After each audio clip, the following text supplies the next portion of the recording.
Dukung dakwah ini terus mengudara. Kajian gratis ini berjalan atas izin Allah dan dukungan tulus dari Anda. Bersama kita sebarkan kebaikan seluas-luasnya. Yuk jadi bagian dari tim kebaikan kami dengan mendukung operasional dakwah. Jazakumullahu khairan kasiron. Bismillah. Bismillahirrahmanirrahim. Alhamdulillahi rabbil alamin. Allahumma salli wa sallim wa barik ala Muhammad wa ala ali Muhammad. Allahumma inna nas'aluka ilman nafi'a wa rizqan tayyiba wa amalan mutaqabbala. Rabbana taqabbal minna innaka antas sami'ul alim wa tub alaina innaka antat tawwabur rahim. Allahumma ansuril mujahidin warhamil mustad'afin wa dammir a'da'ad-din wa tmis ala amwalihim amin ya rabbal alamin. Alhamdulillah kaum muslimin rahimakumullah. Sebelum kita lanjutkan pengajian hadis dari kitab Umdatul Ahkam, lebih dulu kita ingatkan bahwasanya malam ini adalah malam nisfu Sya'ban, separuh Sya'ban. Rasulullah sallallahu alaihi wasallam bersabda, "Idza kana apabila datang lailatul nisfi min Sya'ban, malam nisfu Sya'ban seperti malam ini ya, mulai Senin malam ini. Ittala Allahu ila khalqih, Allah pun melihat kepada para makhluknya. Kemudian yang Allah lakukan adalah dua. Yang pertama, fayaghfiru lil mu'minin, Allah berikan ampunan kepada orang-orang yang beriman. Nah, berarti yang tidak diberikan ampunan adalah siapa? Nah, ini yang kedua. Wa yumli, dan Allah memberikan tempo lil kafirin, kepada orang-orang kafir. Selama masih kafir tidak diampuni oleh Allah Subhanahu wa taala. Wa yad'u, dan Allah juga meninggalkan ahlul hikdi, orang-orang yang memiliki kedengkian, bi hikdihim, dengan sebab dengki mereka, hatta yad'u, sampai mereka meninggalkan sikap dengki tersebut. Hadis riwayat Baihaqi di dalam Syu'abul Iman, dan hadis ini derajatnya sahih. Karena itu kaum muslimin rahimakumullah, pada malam nisfu Sya'ban ini, malam yang sangat mulia, marilah kita memperbanyak amal soleh. Tidak ada amalan khusus, nggak ada Pak. Amal soleh bebas nih. Zikir itu amal soleh, baca Quran itu amal soleh, sholat tahajud itu amal soleh, sedekah itu amal soleh, semua amal soleh. Adapun hadis-hadis yang menunjukkan amalan khusus dalam malam nisfu Sya'ban tidak ada yang sahih. Contohnya hadis ini, idza kana lailatul nisfi min Sya'ban, apabila datang malam nisfu Sya'ban, nada munadin, menyeru orang yang menyeru, yaitu malaikat, atau maksudnya ini adalah Allah. Hal, apakah min mustaghfirin, ada yang meminta ampun, fa'aghfirullah, akan saya ampuni, kata Allah Subhanahu wa taala. Nah, berarti dikhususkan amalan istighfar. Hal min sa'irin fa'utiyah, apakah ada yang minta, saya kasih. Maka tidaklah ada seorang pun meminta sesuatu pada malam nisfu Sya'ban kecuali dikabulkan oleh Allah Subhanahu wa taala.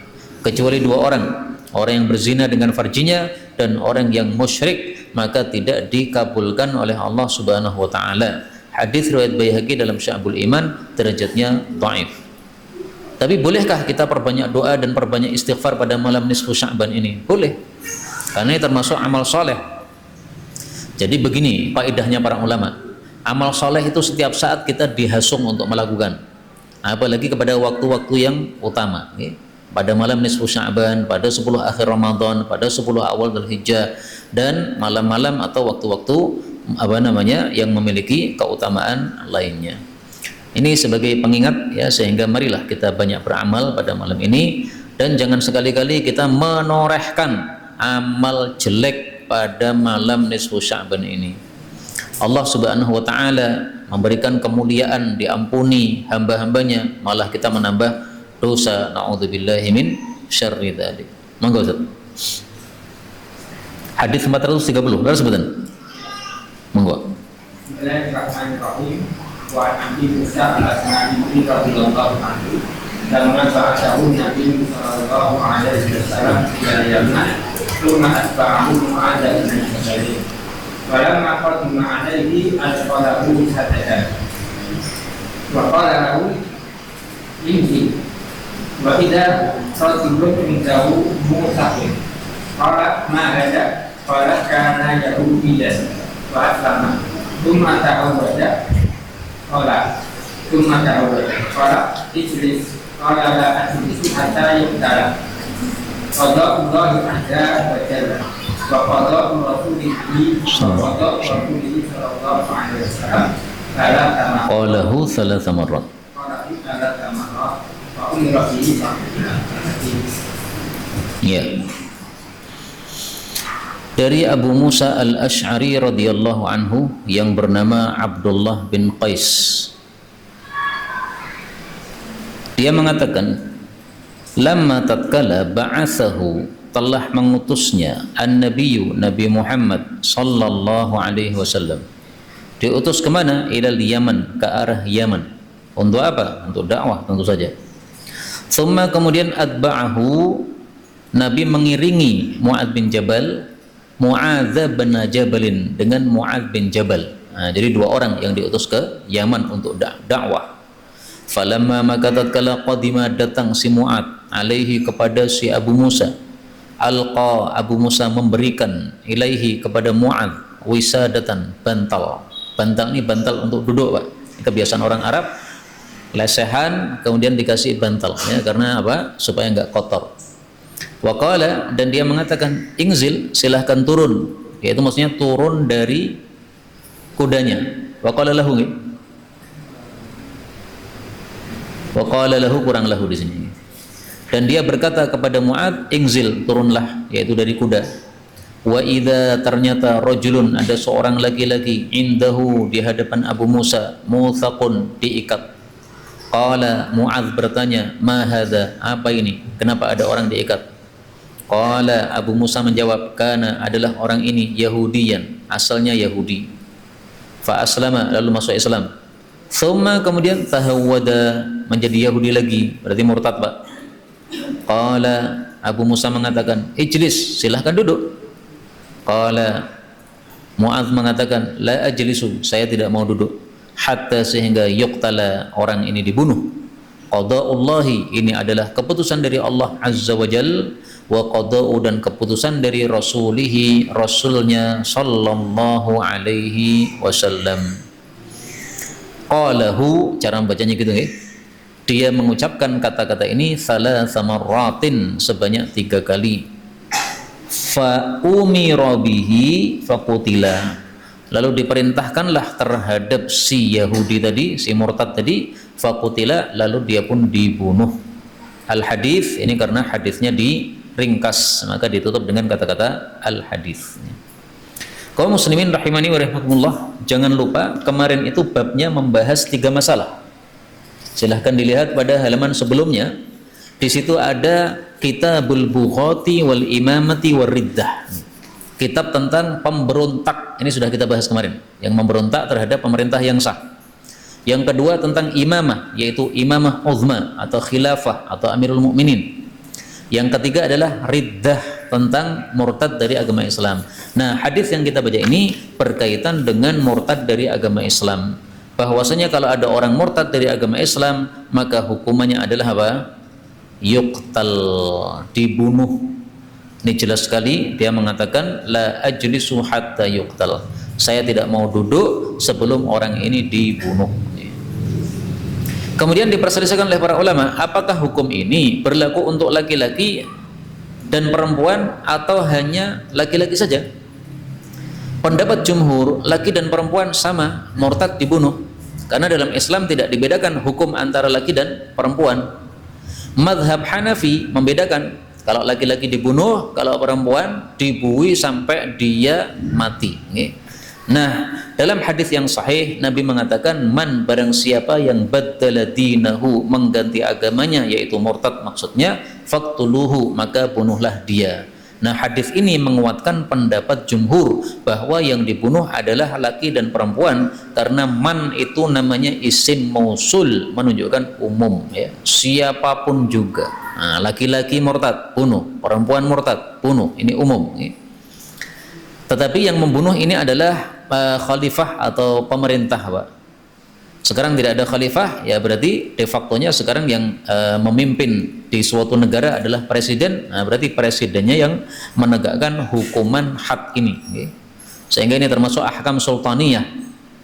Kalau ada khalifah, Pak, nggak ada khalifah. Nah, de facto-nya siapa yang memimpin di negeri ini? Ya berarti mereka lah yang berkewajiban untuk menggantikan tugasnya khalifah karena tidak adanya khalifah ini.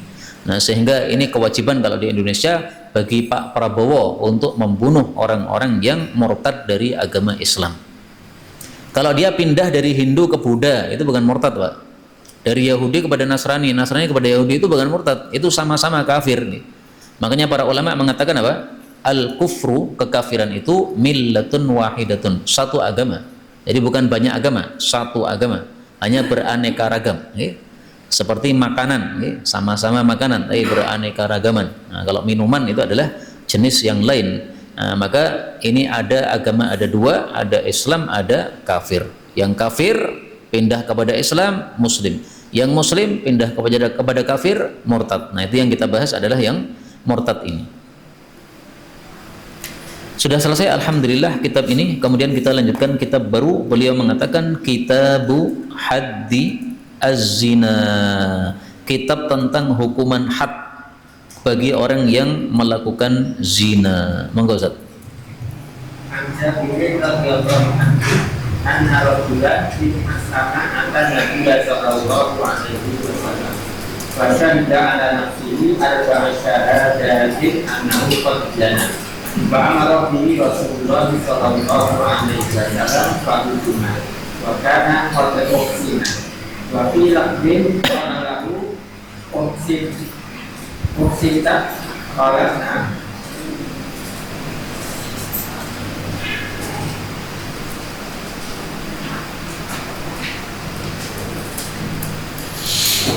Dari Jabir radhiyallahu anhu, anna rajulan, bahwasanya ada seorang laki-laki min Aslam, dari suku Aslam. Jadi Aslam ini jangan diartikan masuk Islam, Pak. Ini nama suku Aslam. Atan Nabiyya, dia datang kepada Nabi sallallahu alaihi wasallam. Fasyahida, lalu dia bersaksi ala nafsihi, atas dirinya sendiri. Berapa kali? Arba'a, 4 kali syahadatin, persaksian. Annahu, bahwasanya dirinya qad zana, dirinya telah berzina. Na'udzubillahi min syarri dzalika. Mudah-mudahan semua kita dijaga dari semua perbuatan dosa besar. Amin ya rabbal alamin.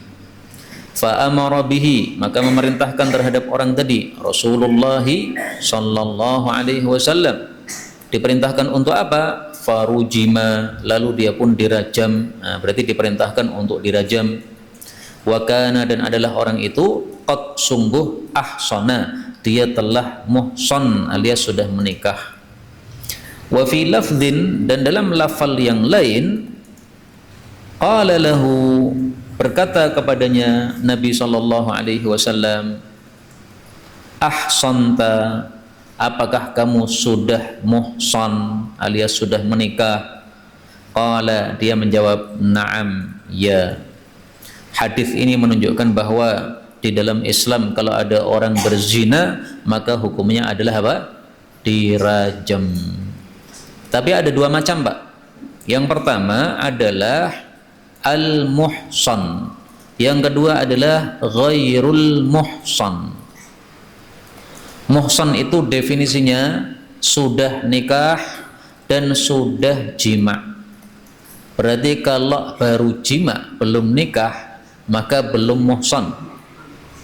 Kalau sudah nikah belum jima maka belum muhsan.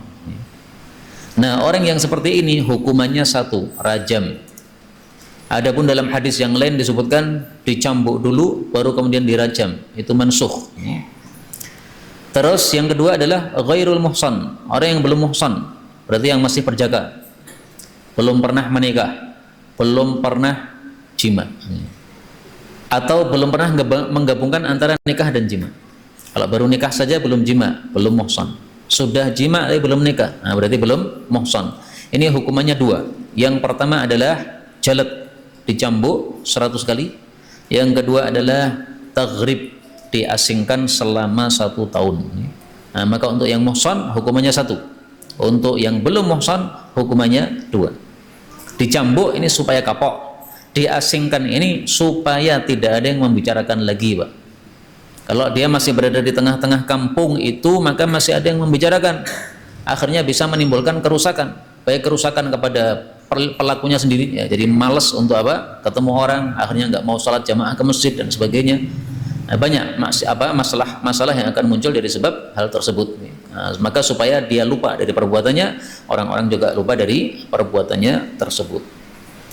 Kemudian di sini disebutkan orang ini bersaksi sampai 4 kali saksi. Lah ini diperselisihkan oleh para ulama, apakah persaksian ini harus 4 kali saksi?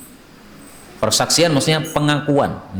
Ya Rasulullah, saya berzina. Nah, ini mengaku 1 kali. Maka di sini ada 2 pendapat. Pendapat Imam Ahmad mengaku ini harus 4 karena sesuai dengan lafal hadisnya 4 kali. Pendapat mazhab Syafi'i, pengakuan tidak harus 4 kali, 1 kali sudah cukup.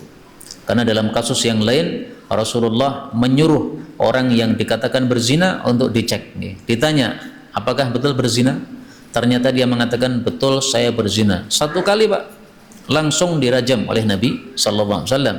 Nah berarti 4 ini bukan kewajiban, ini hanya untuk menguatkan saja, ya. Jadi Nabi ingin apa? Betul-betul dia itu adalah jujur di dalam pengakuannya, bukan hanya sekedar kebingungan belaka dalam menghadapi masalah dia. Kemudian dalam hadis ini Rasul Sallallahu Alaihi Wasallam menyuruh untuk dirajam, fa'amara bihi. Nabi nyuruh, berarti ini Nabi tidak langsung merajam. Maka rajam itu boleh dilakukan dengan perwakilan. Pak Prabowo tidak harus merajam yang berzina secara langsung dengan tangannya, boleh nyuruh saya, Abu Zaidan, kamu menjelaskan rajam, sekarang kamu yang melakukan, boleh Pak. Dan saya kalau disuruh maka insya Allah saya lakukan, karena apa? Berarti sudah disahkan di negara, tidak akan ada keributan lagi karena sudah disahkan di negara.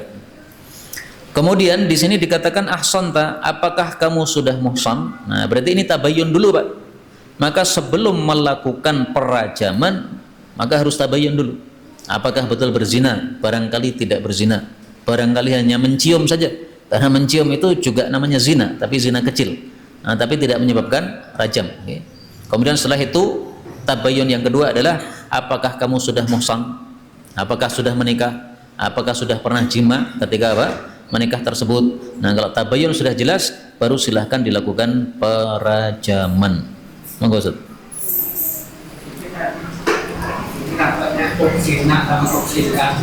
Oh, ngoten. Nggih, sinta sama ahsanta boleh sama-sama. Ini dalam qiraah Quran 2 qiraah dalam surat An-Nisa, wal muhsanat wal muhsinat. Semuanya boleh. Wa an Abi Sa'id bin Al-Khudri radhiyallahu anhu anna Nabiyya sallallahu alaihi wasallam an tusafiran matatu masirata yawmaini aw lailataini illa wa ma'aka zawjura aw du mahramin. Dapat damahil hadis. Iya. Dari Abu Sa'id Al-Khudri radhiyallahu anhu, dia mengatakan anna bahwasanya an-nabiyya Nabi Muhammad sallallahu alaihi wasallam, beliau itu naha, melarang, an tusafira, bahwasanya bersafar, al-mar'atu, seorang wanita, masirata, perjalanan, yaumaini, dalam waktu 2 hari, au qala, atau dia mengatakan lailataini, 2 malam. Nah, berarti ragu-ragu, ya.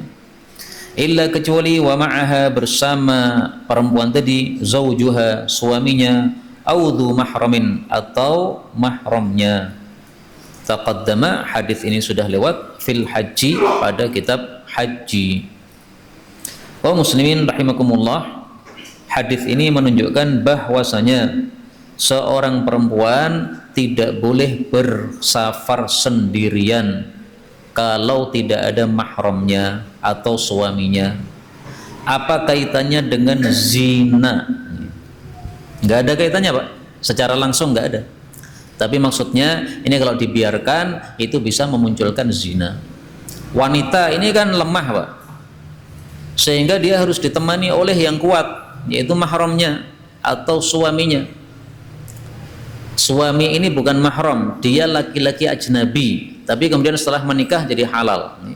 Nah, kalau mahram itu definisinya yang haram menikah selama-lamanya, itu namanya mahram. Perempuan dengan bapaknya haram menikah selamanya, berarti mahram. Perempuan dengan anaknya ini haram menikah selamanya, berarti mahram. Perempuan dengan masnya, dengan adiknya laki-laki, ya ini tidak boleh menikah selamanya, berarti apa? Mahram. Nah, maka fungsi dari mahram ini adalah untuk penjagaan terhadap wanita, supaya tidak terjadi pemerkosaan terhadap wanita. Nah, itu kaitannya dengan apa? Kitabu haddiz zani tadi. Maka tidak ada kaitannya secara langsung antara hadis ini dengan kitabnya. Kemudian kalau kita lihat hadis yang lebih lengkap, kalimatnya ada tambahan, Pak.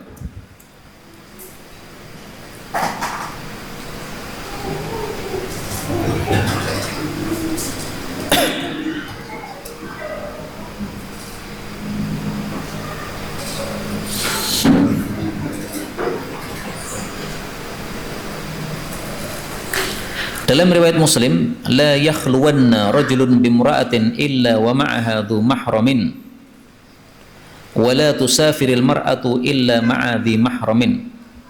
Nah, seandainya lafal ini yang ditampilkan oleh penulis kitab ini, maka yang berkaitan dengan bab malah kalimat sebelumnya.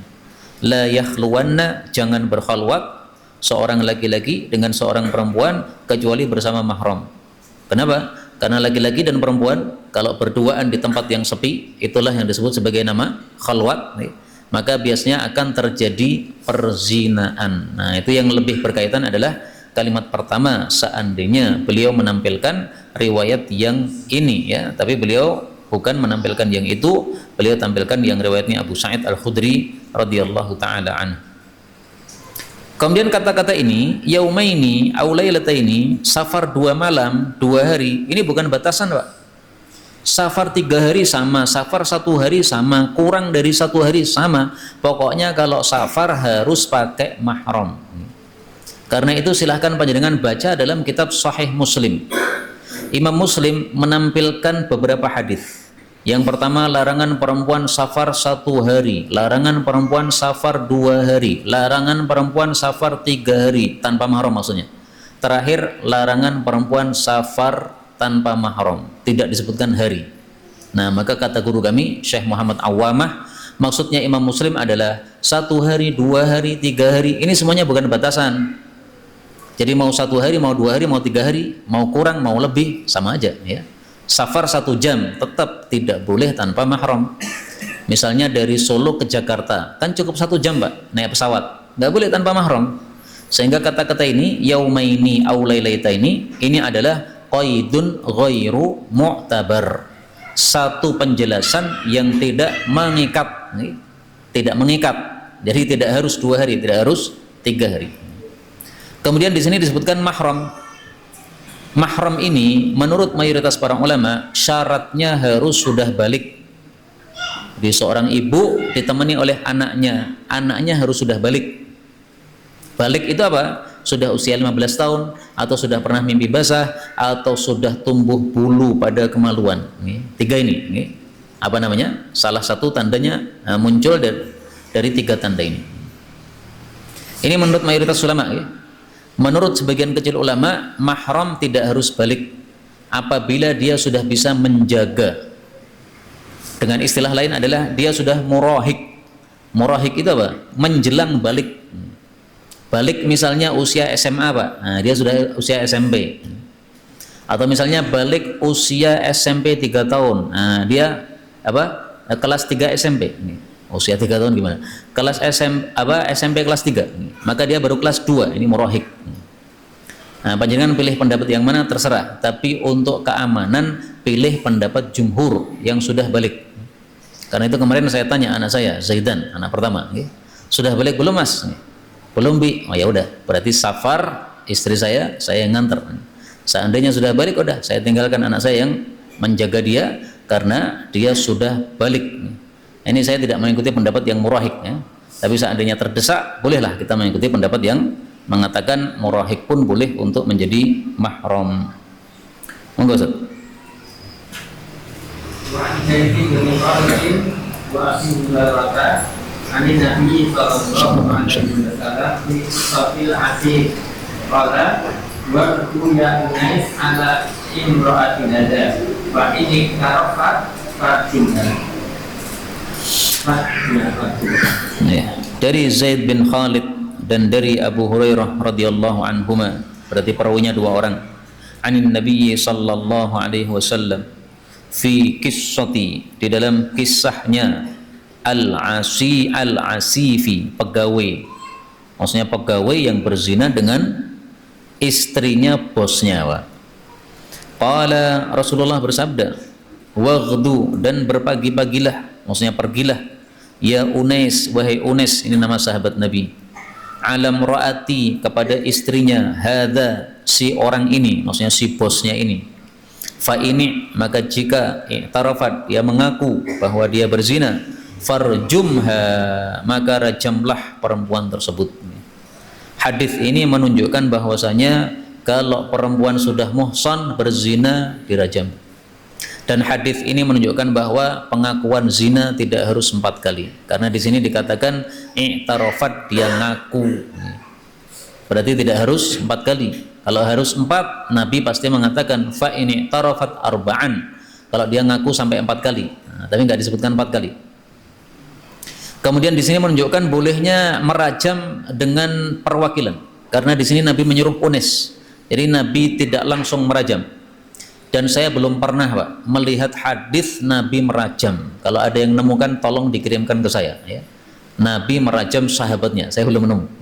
Yang saya temukan adalah Nabi suruh sahabatnya merajam, baik itu perempuan dalam kasus ini, atau perempuan dalam kasus Ghamidiyah, atau laki-laki dalam kasusnya Ma'is. Nah, itu semuanya Nabi tidak ikut merajam. Kemudian menunjukkan juga bahwa kalau ada isu seseorang berzina, tidak boleh langsung dihukum, Pak. Dicek dulu, benar enggak informasinya. Jadi ini kasusnya kan ada seorang laki-laki, dia perjaka, kerja di satu tempat, rumahnya bosnya ini punya istri. Nah, mungkin pas bosnya pergi, kemudian malah selingkuh sama istrinya bosnya ini. Kemudian ketahuan.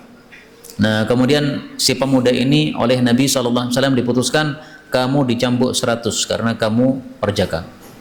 Kemudian si perempuan ini oleh Nabi diutuslah Unes ini untuk bertanya, betul enggak kamu sudah berzina dengan laki-laki perjaga ini? Dia sudah ngaku kalau dia berzina. Nah, tinggal kamu ngaku tidak. Akhirnya dia ngaku, Pak. Dan dari sini kita ambil pelajaran bahwa para sahabat pun manusia biasa. Mereka kadang-kadang melakukan khilaf. Zina ini adalah perbuatan dosa besar. Ada sahabat Nabi zina, ada. Tapi kemudian mereka tobat kepada Allah Subhanahu wa Ta'ala. Nah, sehingga dari kisah ini jangan kita kemudian menganggap remeh para sahabat Nabi. Enggak. Mereka berzina tapi sudah tobat, itu sudah bersih. Jangan diungkit-ungkit lagi. Nah, sehingga kita membaca hadis ini bukan untuk meremehkan para sahabat ketika mengambil kesimpulan tadi, tapi mengambil kesimpulan ilmiah bahwasanya para sahabat tidak maksum, tidak seperti malaikat dan para nabi. Hadis berikutnya pada halaman 157. Nah, ini masuk kitab baru, Pak. Kitabu Haddi Al-Qadhaf. Kitab hukuman had bagi orang yang menuduh berzina kepada orang lain. Monggo, Ustaz. عن أبي هريرة رضي الله عنه عن النبي صلى الله عليه وسلم أنه قال اجتنبوا السبع الموبقات قيل وما هن يا رسول الله قال الشرك بالله والسحر وقتل النفس التي حرم الله إلا بالحق وأكل مال اليتيم والربا والتوالي يوم الجحيم. Dari Abu Hurairah radhiyallahu anhu, dari Nabi sallallahu alaihi wasallam, annahu qala, bahwasanya Nabi bersabda, ijtanibu jauhilah oleh kalian wahai umat Islam as-sab'atu juhal al-mubiqati, yang membinasakan, maksudnya dosa-dosa besar. Qila, ditanyakan, wa ma hunna, dan apa mereka itu, ya Rasulullah, wahai Rasulullah. Jadi kalau enggak paham tuh tanya, apa, jangan diam. Qala, beliau menjawab, asyirku billah. Yang pertama adalah syirik kepada Allah Subhanahu wa taala. Yang kedua adalah wasihru, sihir. Yang ketiga adalah waqatlun nafsi, dan membunuh nyawa, allati yang haramallah, Allah haramkan, illa bil haqqi, kecuali dengan hak. Yang keempat adalah wa aklu, dan memakan malil yatimi, hartanya anak yatim. Yang kelima warriba, dan riba. Yang keenam wattawalli, dan lari atau berpaling, yaumaz zahfi, pada hari perang enggak boleh, maka melawan Israel jangan lari. Dan yang ketujuh adalah waqadfu, dan menuduh al-muhsanati, wanita-wanita yang baik. Jadi muhsanat di sini artinya bukan yang sudah menikah ya, tapi yang baik, yang baik-baik. Kaum muslimin rahimani wa rahimakumullah, hadis ini menunjukkan bahwasanya menuduh orang berzina itu termasuk dosa besar. Dosa besar namanya ada dua. Yang pertama adalah al-mubiqat, pembinasa. Yang kedua namanya adalah kabair. Apakah dosa besar hanya 7? Karena di sini disebutkan 7. Tidak hanya 7. Karena dalam hadis yang lain Rasulullah sallallahu alaihi wasallam bersabda, al-kabair, dosa-dosa besar itu tis'un, 9. Nah, di sini Nabi menyebutkan 9. Riwayat Abu Dawud derajatnya hasan. Sementara hadis ini mengatakan 7, berarti 7 itu bukan batasan. Bahkan 9 juga bukan batasan, Pak. Makanya Ibnu Abbas mengatakan, qala Ibnu Abbas, berkata Ibnu Abbas, al-kabair ila sab'in aqrab.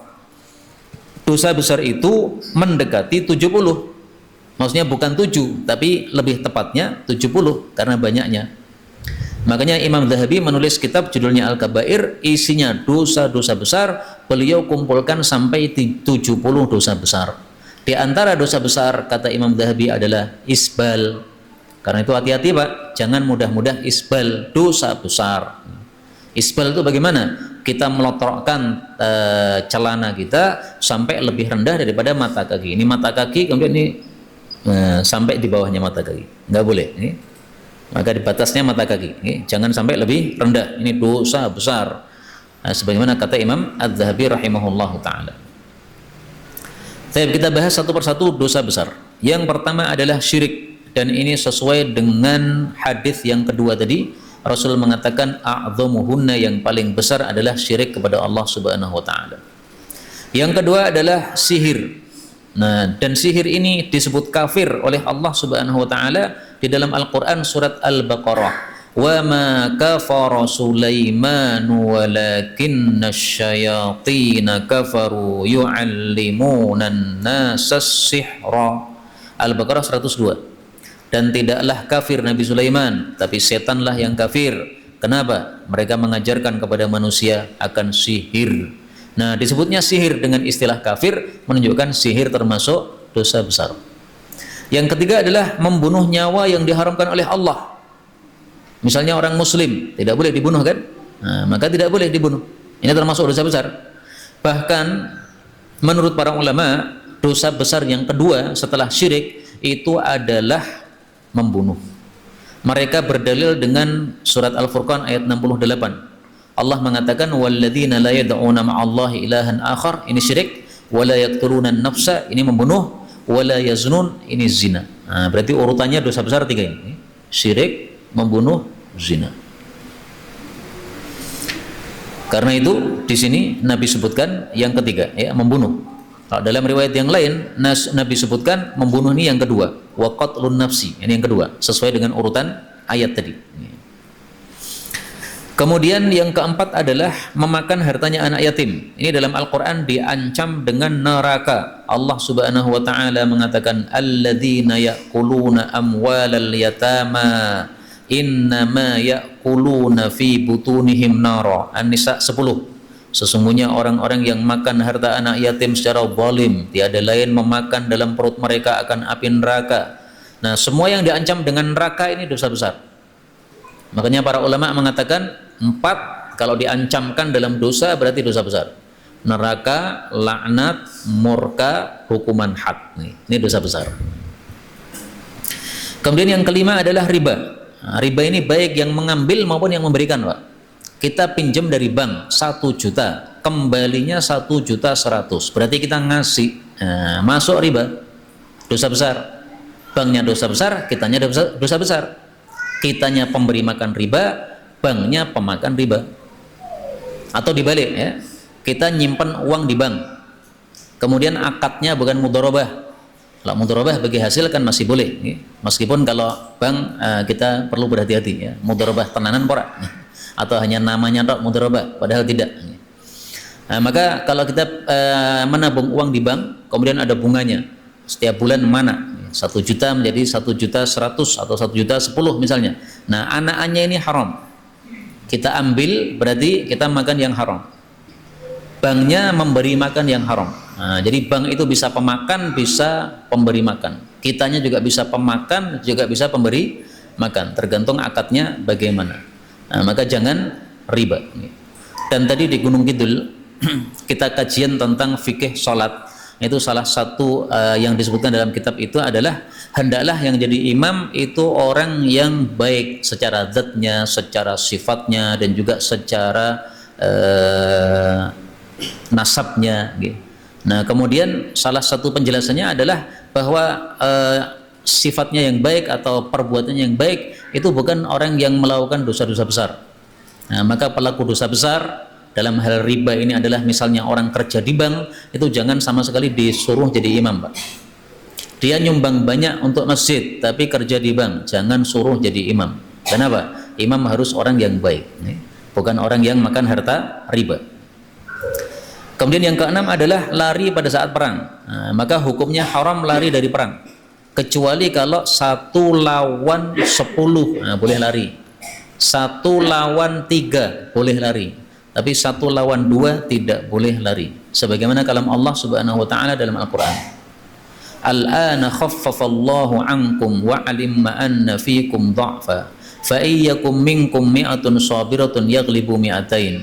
Kalau jumlahmu 100, sabar bisa mengalahkan 200. Nah, berarti 1 tak lawan 2. Nah, ini enggak boleh lari, Pak. 1 lawan 3 boleh lari. Karena apa? Karena tidak merupakan kemampuan kita. Kemudian yang ketujuh adalah waqadhful muhsanat, menuduh berzina terhadap wanita yang baik. Nah, kata-kata muhsanat ini di sini terjemahnya adalah wanita yang baik, bukan wanita yang sudah menikah. Al-muhsan itu memiliki 3 makna. Makna pertama adalah al-afif, orang yang baik yaitu menjaga diri dari maksiat. Wa huwal muraduhuna, dan itu yang dimaksud pada hadis ini. Makna yang kedua, muhsan itu adalah al-mutazawwij, orang yang sudah menikah. Makna yang ketiga, muhsan itu adalah al-hur, merdeka. Nah, maka kalau nemu kata-kata muhsan, hati-hati, Pak. Ini terjemahnya apa ini? Apakah terjemahnya orang merdeka? Apakah terjemahnya orang yang sudah menikah? Apakah terjemahnya orang yang baik-baik, yang apa? Meninggalkan perbuatan-perbuatan dosa. Cuma ada satu hadis dalam kitab ini. Kita lanjutkan Kitabu Haddi As-Sariqah, kitab hukuman had bagi orang-orang yang melakukan pencurian, hukuman had untuk pencurian. Monggo, Ustaz. Kata Rasulullah Nabi sallallahu alaihi wasallam, la tuqtamu ila insani illa bi hukumin wa Dari Aisyah radhiyallahu anha bahwasanya Nabi sallallahu alaihi wasallam bersabda, la tuqta'u, tidak boleh dipotong, yadus sariki, tangannya orang yang mencuri, illa kecuali fi pada rubu'i 1/4 dinarin, dinar, fasa'idan atau lebih. Hadis ini menunjukkan bahwa orang yang maling karena dia termasuk dosa besar, maka dihukum dengan hukuman had, yaitu dipotong tangannya. Kata-kata dipotong tangannya ini sama dengan hukum-hukum di atas tadi. Semua hukuman had itu yang boleh melakukan adalah penguasa. Semua kita nggak boleh, rakyat nggak boleh. Ya. Itu hanya hukum khusus untuk para penguasa. Kemudian yang dimaksud tangan ini adalah sampai pergelangan sini, Pak. Jadi yang dipotong bukan sampai di siku, bukan sampai di ketiak ya. Padahal ini semuanya termasuk tangan, tapi yang dimaksud adalah pergelangan. Dan kalau mencuri, maka pertama kali mencuri dipotong pergelangan tangan kanan. Kedua kali mencuri dipotong pergelangan kaki kiri.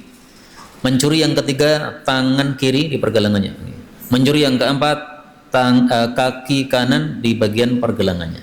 Jadi bersilang 1, 2, 3, 4. Dari mana dalilnya? Dari perbuatan Sayyidina Abu Bakar As-Siddiq radhiyallahu taala anhu. Maka ini termasuk sunnahnya khulafa. Kemudian yang dimaksud mencuri itu definisinya adalah sariqah, itu adalah akhdu, mengambil, mali, hartanya, al-ghairi, orang lain, khufyatan, secara sembunyi-sembunyi, min, dari, hirzi mithlihi, dari tempat yang terjaga. Nah, jadi harus hartanya orang lain, Pak.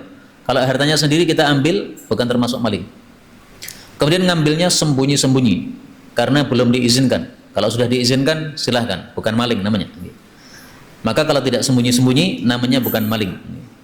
Kemudian min hirzi misli, dari tempat yang terjaga. Nah, maka misalnya kalau ada uang di dalam dompet diambil, nah ini maling. Terjaga tempatnya. Sehingga kalau dia itu misalnya mengambil di tempat yang tidak terjaga, bukan maling. Mengambilnya tidak sembunyi-sembunyi seperti rampok, nah, itu bukan maling. Dia berada di tengah jalan mencegat orang, kemudian dengan senjata tajam mencegat orang-orang, suruh memberikan hartanya, ini bukan maling, maka tidak dipotong tangannya. Kok penakmen, perampok tidak dipotong tangannya, bukan penakmen, Pak, memang itu bukan maling, tapi hukumannya bisa lebih berat, hukumannya bisa dipenggal lehernya. Lihat nanti ayatnya dalam Al-Quran surat Al-Maidah. Kemudian tempatnya harus terjaga, sehingga kalau tempatnya tidak terjaga maka ini bukan maling, meskipun dalam bahasa kita sehari-hari disebut maling. Panjenengan lupa naruh kunci motor, masih nyantol di motor, kemudian pengajian di sini, habis itu salat, Pak. Nah, malingnya lewat, melihat motor masih ada kuncinya, langsung diambil. Itu dalam bahasa sehari-hari maling, tapi dalam bahasa syariat bukan maling. Kenapa? Karena bukan min hirzi mislih, karena tidak terjaga, yaitu panjenengan malah siapkan apa? Kuncinya. Tapi saya jujur ya, ini diperselisihkan oleh para ulama. Sebagian ulama mensyaratkan harus tempat terjaga barangnya. Sebagian ulama tidak mensyaratkan. Berarti kalau mengikuti pendapat yang tidak mensyaratkan, maka si maling motor tadi juga bisa dipotong tangannya. Kemudian di sini nisabnya adalah 1/4 dinar. Nah, berarti di bawah 1/4 dinar tidak bisa dipotong tangannya. Sekarang seandainya ad-dinaru, 1 dinar itu adalah 4 malayin, 4 miliun, 4 juta, fa nisabus sariqah, maka nisab pencurian berapa? Miliun, 1 juta. Itu kalau 1 dinar 4 juta, karena katanya dinar ini naik terus, Pak.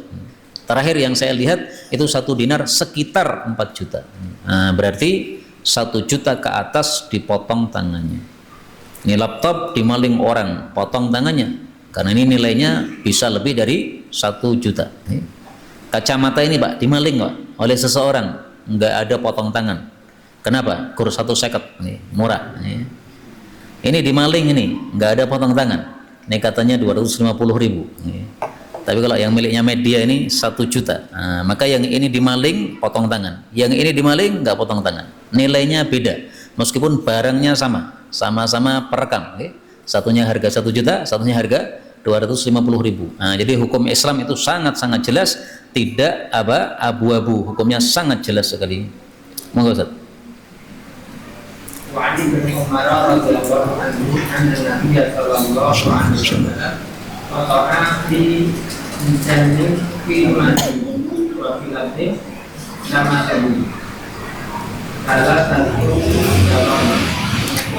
Ya, dari Ibnu Umar radhiyallahu anhuma bahwasanya an-nabiyya sallallahu alaihi wasallam qata'a, memotong siapa? Tangannya pencuri, tapi enggak disebutkan.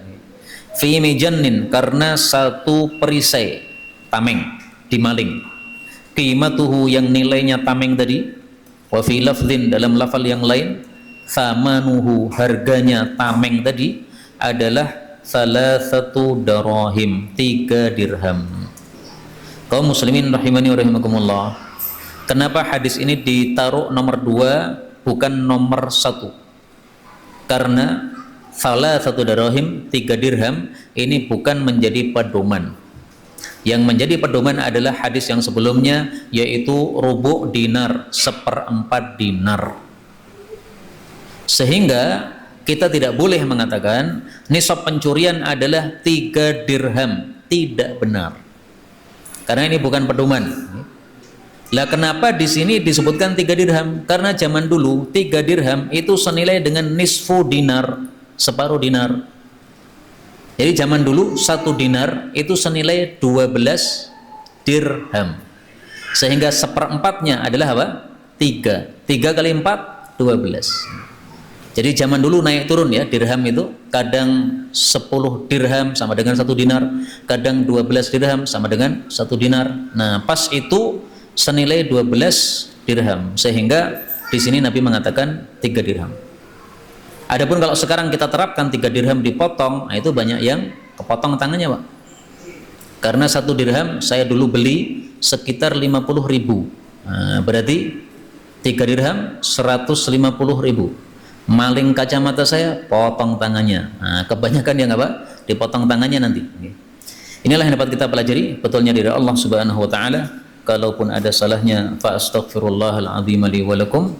Dan jangan lupa ini malam nisfu Sya'ban, perbanyak amal.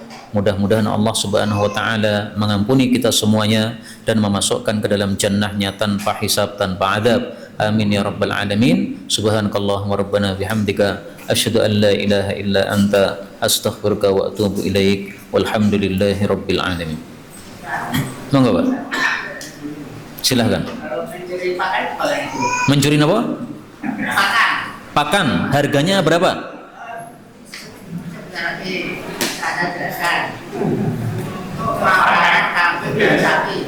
Harganya berapa? Harganya berapa?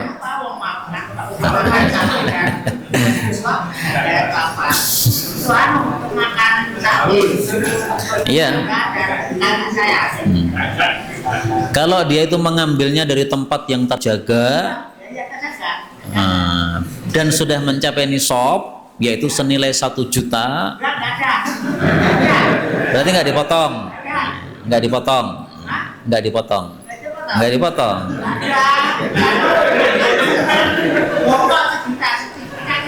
Anu aja, Pak, dipotong rambutnya aja, digundul.